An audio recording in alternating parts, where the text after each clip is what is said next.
Je vous invite à ouvrir vos Bibles en Philippiens chapitre 3. Philippiens chapitre 3. Alors comme je le disais précédemment, nous sommes le premier dimanche de janvier, nous sommes d'ailleurs même le 1er janvier 2017.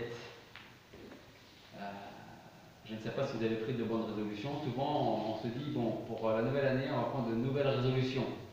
Alors je ne sais pas si les nouvelles résolutions sont les anciennes qu'on n'a pas prises, ou si ce sont vraiment des nouvelles. Mais j'aimerais durant quelques instants voir avec vous un passage dans la parole de Dieu qui, j'espère, va nous encourager pour cette nouvelle année, pour ces 12 mois qui se présentent devant nous.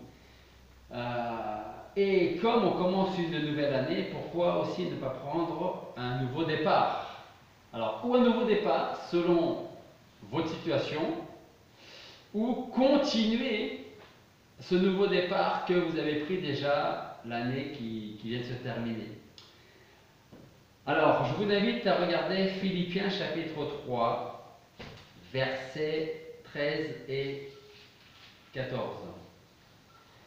qui nous dit: Frères, pour moi je ne me persuade pas d'avoir saisi le prix, mais je fais une chose, oubliant ce qui est derrière moi et m'avançant vers ce qui est devant, je cours avec ardeur vers le but, pour le prix de la vocation céleste de Dieu en Jésus-Christ.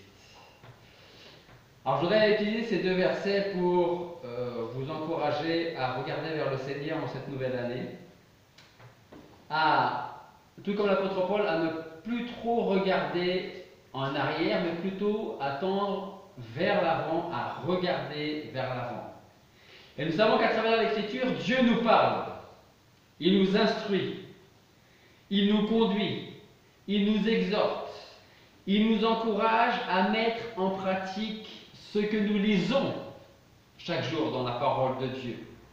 C'est pour cela que je voudrais vous apporter pour ce matin 5 engagements que Dieu nous propose. Il y en a plus que ça bien entendu, mais j'ai envie de dire que pour cette nouvelle année, je voudrais retenir 5 engagements que Dieu nous propose, non seulement pour le voir agir encore dans nos vies, mais aussi pour que notre nouvelle année soit meilleure que celle qui vient de se terminer. Alors, je ne sais pas si vous avez passé une bonne année 2016 ou pas. J'espère quand même que vous avez eu plus de bons souvenirs pour 2016 que de mauvais souvenirs. J'espère que vous avez plus de bonnes choses de la part du Seigneur que de mauvaises. Mais ce que je vous souhaite, c'est que cette année 2007 soit meilleure encore que celle qui vient de se terminer. Donc, le premier engagement qui nous vient de la parole de Dieu est celui-ci. Dieu nous dit, d'une certaine manière, engagez-vous à oublier vos échecs. Alors, je ne parlerai pas d'un échec en particulier. Vous avez tous, nous avons tous connu des échecs en 2016. Le problème avec ça, c'est que nous risquons de buter là-dessus, nous risquons d'être arrêtés à cause de nos échecs. Donc Dieu nous dit, engagez-vous à oublier vos échecs. Il y a un peu plus de 2000 ans, l'apôtre Paul disait, oubliant ce qui est derrière moi. Donc les échecs, comme d'ailleurs peut-être même les bonnes choses. Oubliant ce qui est derrière moi et m'avançant vers ce qui est devant, je cours avec ardeur vers le but. Alors voilà un conseil très pratique pour commencer cette nouvelle année. Un conseil qui a traversé les siècles et qui s'est avéré être vrai. Donc si Dieu parle à travers la bouche de Paul, c'est parce qu'il ne veut pas que nous vivions emprisonnés dans notre passé, dans les barreaux qui sont ou qui peuvent être notre passé. Très certainement, chacun de nous a connu des échecs durant l'année qui vient de se terminer. Et même si ces échecs ne sont pas inscrits dans un registre officiel, ils peuvent demeurer dans nos cœurs et dans nos pensées. Alors je ne vous demanderai pas de me citer certains de vos échecs, mais je vous demanderai d'y penser là maintenant pendant quelques secondes. Quel est pour vous le plus grand échec que vous avez connu en 2016? Et posez-vous la question de savoir si cet échec va vous poursuivre encore longtemps, si cet échec va vous empêcher d'avancer pour le Seigneur dans votre vie spirituelle avec lui, dans votre vie avec vos proches, avec votre conjoint, vos enfants, vos parents. Ça peut être des échecs douloureux. Pour d'autres, ce sera peut-être un échec relationnel. Peut-être qu'en tant que parents, nous avons manqué certaines choses vis-à-vis de nos enfants. Peut-être qu'en tant qu'enfants, nous avons manqué certaines choses vis-à-vis de nos parents, vis-à-vis de notre conjoint, de notre patron.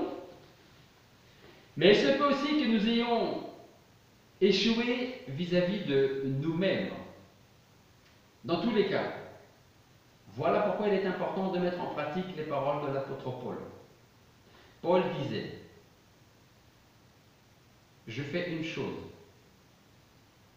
oubliant ce qui est derrière moi, et m'avançant vers ce qui est devant, je cours avec ardeur vers le but pour le prix de la vocation céleste en Dieu, ou de Dieu, en Jésus-Christ. Alors quand Paul dit je fais une chose, oubliant ce qui est derrière moi, ça ne veut pas dire qu'il arrive comme ça à effacer tout son passé. Mais l'apôtre Paul ne revient pas sans cesse sur le passé. Et on va le voir plus loin que revenir sans cesse sur le passé peut être une mauvaise chose. Parfois, ça peut être aussi une bonne chose. Pour dire là, pour repenser où nous sommes tombés, l'échec que nous avons connu, pour ne pas le répéter. En fait, ce que nous devons comprendre, c'est que le Seigneur ne veut pas que nous nous enlissions dans nos échecs passés.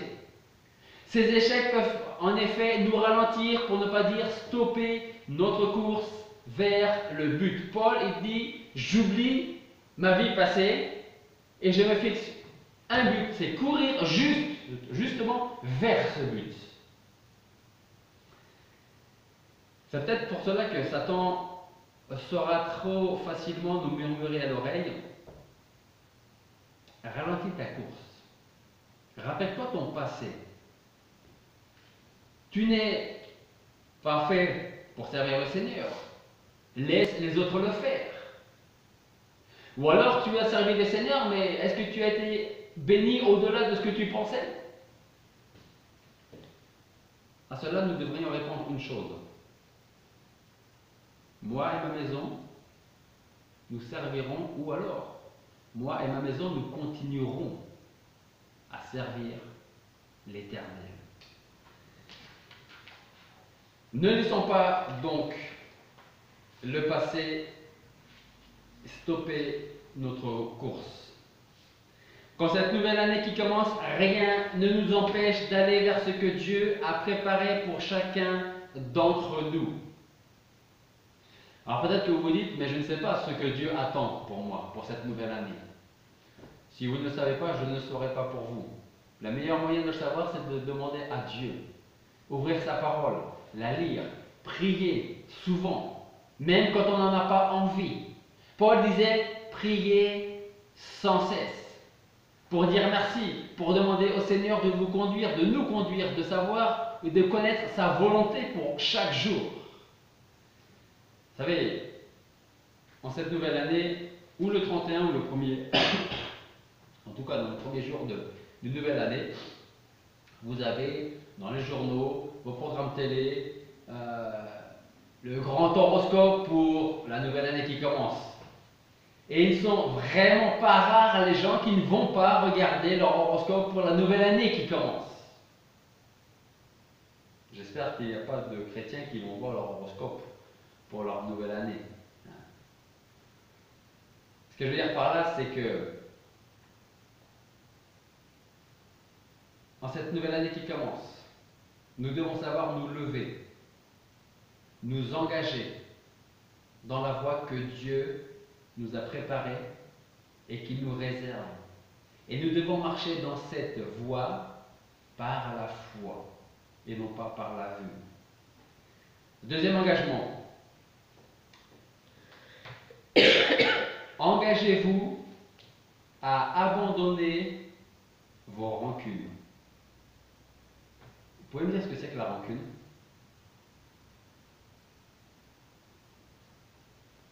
Si vous ne savez pas, c'est que peut-être vous n'êtes pas rancunier, tant mieux. C'est quoi la rancune? En vouloir à quelqu'un pour quelque chose. En vouloir à quelqu'un pour quelque chose, et surtout, ne pas faire en sorte de l'oublier. Hein? J'ai pas envie de vous demander si vous avez été rancunier en 2016, mais posez-vous vous la question si vous avez été rancunier en 2016 et si vous l'êtes toujours. Donc le deuxième engagement que Dieu nous propose se trouve en Colossiens chapitre 3, verset 13. C'est juste après Philippiens. Colossiens chapitre 3, verset 13. C'est un verset qui nous demande justement d'abandonner nos rancunes. Vous supportant les uns les autres et vous pardonnant les uns aux autres. C'est tellement facile à lire, mais tellement plus difficile à mettre en pratique. Si l'un a quelques sujets de plainte contre l'autre, comme Christ vous a pardonné, vous aussi faites de même. Pensez à la personne que vous avez le plus de mal à supporter. Quand je vous pose cette question, ça ne veut pas dire que vous haïssez cette personne, mais il y a certainement une personne que vous supportez moins qu'une autre. Paul là dit, supportez-vous les uns les autres, en vous pardonnant les uns les autres. Et si quelqu'un a un sujet de plainte contre une autre personne, alors comme Christ vous a pardonné, vous aussi faites de même. Alors comme a dit Benjamin, la rancune c'est en vouloir à quelqu'un pour quelque chose. Et là qu'est-ce que nous dit Paul? Paul nous dit, si vous avez de la rancune envers quelqu'un qui vous avait fait du mal, qui vous a promis quelque chose sans jamais tenir votre parole, Paul dit, pardonnez-lui, comme Christ l'a fait pour vous. En cette nouvelle année, deux manières de vivre s'offrent à nous. Par la chair ou par l'esprit. Tant que nous demeurons dans la chair, nous connaîtrons l'incompréhension, les mauvais comportements, l'injustice, la rancune, la haine. Nous allons penser que les autres ont bafoué nos droits, qu'ils ont eu tort dans leurs paroles ou dans leurs actions envers nous.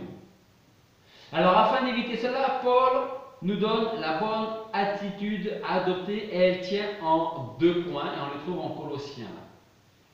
Il dit supporter et l'autre c'est pardonner. Alors si on a bien une bonne résolution à prendre, ça peut aussi être celle-ci. Supporter et pardonner. C'est tellement facile qu'on ait pu nous le dire ou que quelqu'un d'autre vous l'a dit en tant que chrétien.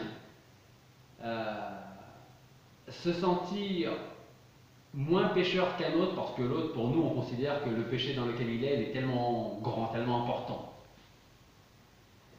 Supporter consiste à maîtriser nos émotions, à abandonner, s'il le faut, nos droits pour un moment précis. Pardonner. C'est quoi pardonner?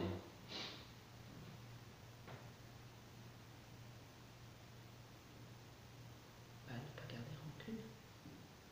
C'est plus que ne pas garder rancune. Pardonner, c'est quoi? C'est plus que ça. Oublier. Oublier. Et il y a beaucoup de pardons qui se font sans oublier, Albert. Alors, ce que je vais dire, c'est qu'il y a des choses, effectivement, qu'on ne peut pas enlever de notre mémoire. Mais quand on parle d'oublier, comme je l'ai dit précédemment, nous ne sommes pas un disque dur sur lequel on peut appuyer sur une touche pour effacer quelque chose précis dans notre passé, de notre vie. On ne peut pas. Et il y a des choses qui vont être gravées dans notre esprit. Alors dans ce cas-là, quand Dieu, à travers Paul, nous dit pardonner, dans ce cas-là, il faut le prendre comment? La réponse est simple, sans forcément que ce soit simple à mettre en pratique. Oublier veut dire ne pas revenir constamment dessus. Et plus on le fera, et plus on oubliera. Parce que l'homme reste un homme. Quand je dis l'homme, je veux parler de la femme aussi. On pardonne, enfin en tout cas c'est ce qu'on dit. Et puis à un moment ou à un autre, il se passe quelque chose entre vous et puis une autre personne. Et puis, alors vous, on va se déculpabiliser. L'autre personne vous dit, oui mais quand même, tu te rappelles, je pensais qu'on avait oublié, qu'on avait pardonné. Et il y aura toujours malheureusement un moment dans la vie où on ne va pas pouvoir s'empêcher de dire oui mais tu te rappelles quand même, alors que quelque temps avant on veut pardonner, on veut oublier. C'est peut-être un moyen de se déculpabiliser, peut-être, je ne sais pas.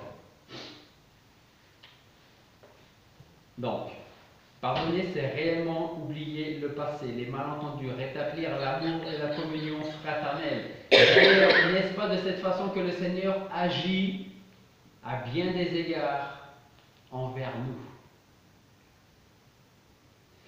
Nous voici donc face à ce deuxième défi qu'il nous faudra relever si nous voulons que notre vie prenne un tournant décisif en cette nouvelle année 2017 qui commence aujourd'hui.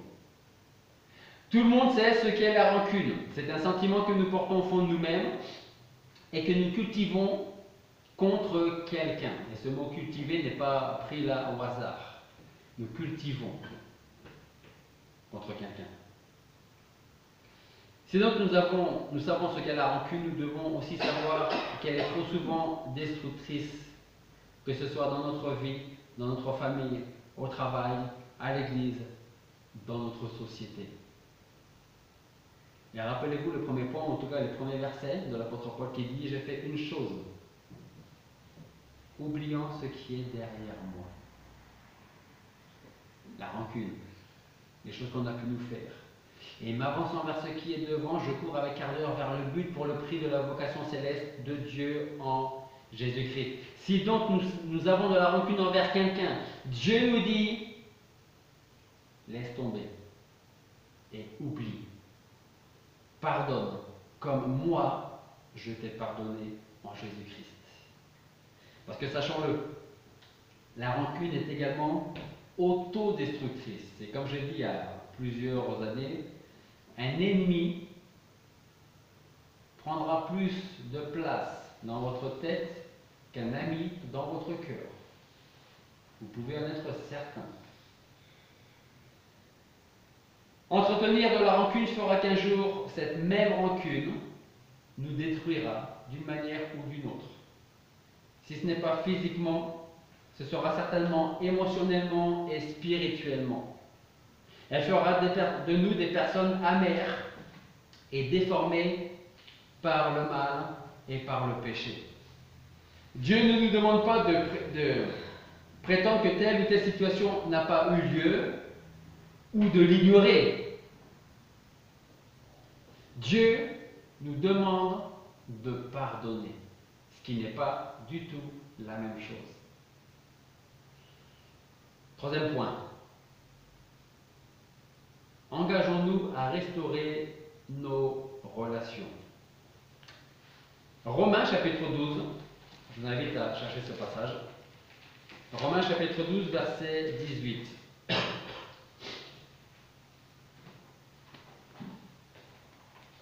Romains chapitre 12, verset 18.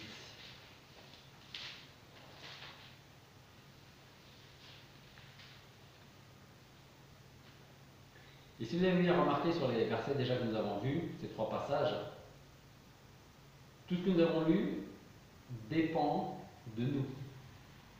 Parce que souvent on dit, oui, mais j'attends que Dieu me change. Il faut quand même aussi en avoir la volonté, n'est-ce pas? Sinon c'est trop facile. Sinon c'est plus notre faute, c'est la faute à Dieu. Si on agit comme on agit, si on vit comme on vit, si On parle comme on parle. Là, Paul dit aux chrétiens de Rome, au chapitre 12, verset 18, s'il se peut faire, et autant qu'il dépend de vous. Il ne dit pas qu'il faut que ça dépende des autres. Paul ne dit pas qu'il faut que ça dépende de Dieu. Il dit ça dépend de vous. Ayez la paix avec tous les hommes. Dieu, à travers sa parole, nous invite à vérifier si nos relations avec les autres sont correctes ou pas. Et il y a 6 mots qui retiennent mon attention, qui devraient retenir la vôtre dans ce verset. Ce sont ceux-ci. Et autant qu'il dépend de vous. Parce que souvent, on se dit, je vais faire quelque chose, mais j'attends que ce soit lui ou elle qui fasse d'abord le premier pas. Parce que c'est quand même lui qui m'a offensé. Donc, j'attends qu'il ou elle fasse le premier pas, et après, je ferai en sorte que je puisse retrouver la paix avec cette personne. Si donc cela dépend de nous, faisons de notre mieux pour restaurer une relation qui se serait détériorée. Maintenant, il est possible que ce soit notre relation avec Dieu qui se soit détériorée, pour une raison ou pour une autre qui vous appartient, qui nous appartient. Et dans ce cas, je peux vous assurer que c'est toujours de notre faute. Si notre relation avec Dieu est détériorée, c'est jamais de la faute de Dieu. Même si on dit oui, mais je l'ai quand même servi tout le temps et je n'ai pas été béni. Je ne connais pas votre vie, je ne connais pas ce que vous avez vécu avec lui, mais ce n'est jamais de la faute à Dieu si votre relation avec lui est détériorée. Jamais.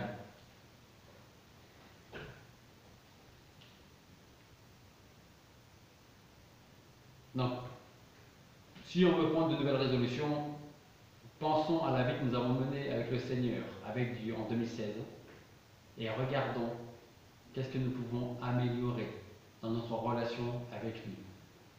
Et si nous avons une relation parfaite avec lui, notre relation avec les autres sera meilleure encore. 4e et avant-dernier point. Engagez-vous à tourner le dos à vos transgressions. Toujours Romains chapitre 6, je m'invite à chercher ce passage. Romains chapitre 6, verset 12.